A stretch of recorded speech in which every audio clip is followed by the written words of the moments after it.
Hello, Atlanta Falcons fans. Today we have some exclusive news that you can't miss. So get ready because there's a lot of important information coming.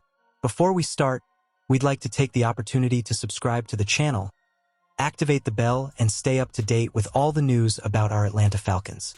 Don't forget to leave a like, which really strengthens our community and helps bring this content to those who are most passionate about the team. Now, without further ado, let's get straight to today's news.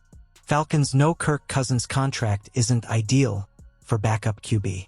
The Atlanta Falcons' outlook on veteran quarterback Kirk Cousins hasn't changed since the end of the season, but General Manager Terry Fontenot's transparency regarding Cousins' contract has.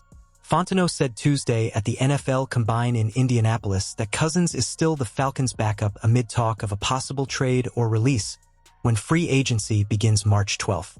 But Fontenot also acknowledged that keeping Cousins, who will earn $27.5 million guaranteed in 2025 and will add another $10 million if he's on the roster on March 17th, is far from a quality situation. "We understand it's not ideal to have a quarterback at that salary cap number," Fontenot said. "Now, when we gave him that contract, the expectation was that he would be the starter at this point, so that's a good number for a starting quarterback." Atlanta gave Cousins a 4-year contract worth up to $180 million last March. He was 5 months away from having surgery on a torn Achilles tendon, which ultimately proved to be minor, he said. But Cousins, who spoke to the Atlanta media only a day after being benched for rookie quarterback Michael Penix Jr., said in an appearance on NFL Network before the Super Bowl that he battled injuries to his right elbow and shoulder from weeks 11 through 15.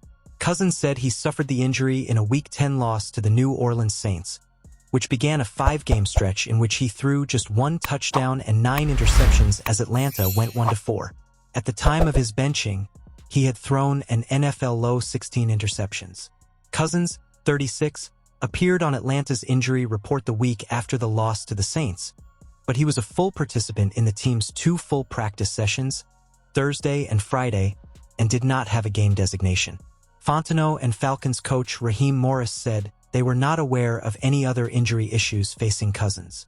For now, though, Cousins is Atlanta's backup to Penix, who Morris confirmed Tuesday is the team's starting lineup now and going forward, which brings the conversation back to Cousins' contract.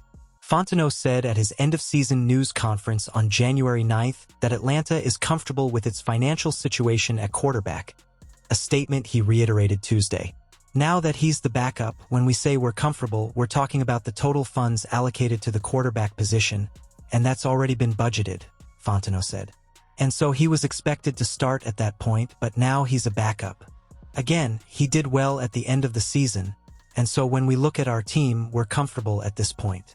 Fontenot's point is that Atlanta's raw financial situation hasn't changed in terms of money spent at the position.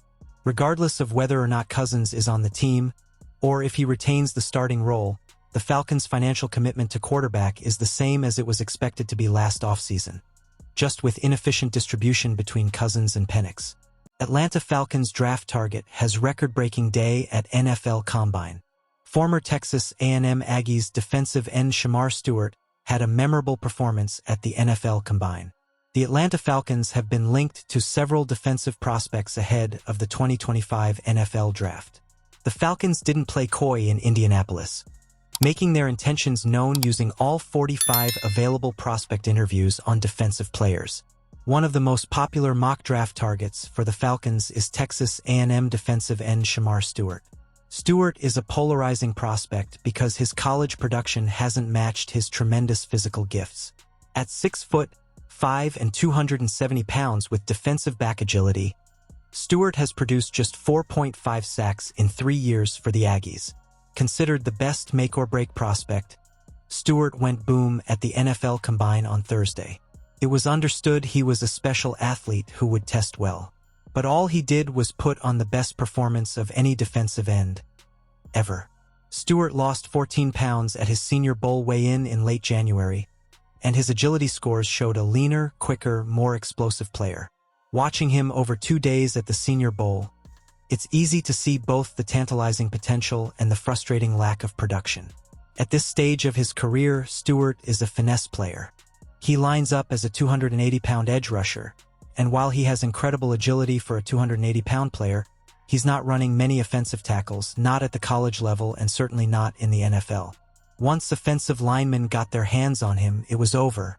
Stewart had no ability to disengage and didn't employ any power moves. At 265 pounds, though, it makes more sense for him to line up wide. However, the competition will get much tougher at the NFL level. A team that drafts him in the first round is taking a big chance that they might be the only one to exploit this record-breaking athleticism. Should that team be the Atlanta Falcons? I still don't think so. This could end up being a cold, hard call when he turns into the next Bruce Smith. But the Falcons can't afford to wait for a project to develop. Coach Raheem Morris took over a team with playoff aspirations, and general manager Terry Fontenot is entering his 5th year without a winning season to show for it. The pressure is on in Flowery Branch. The Falcons simply can't wait to develop a prospect who hasn't demonstrated the ability to beat college offensive tackles in 3 years. The Falcons' pick at number 15 needs to be an immediate impact player on defense.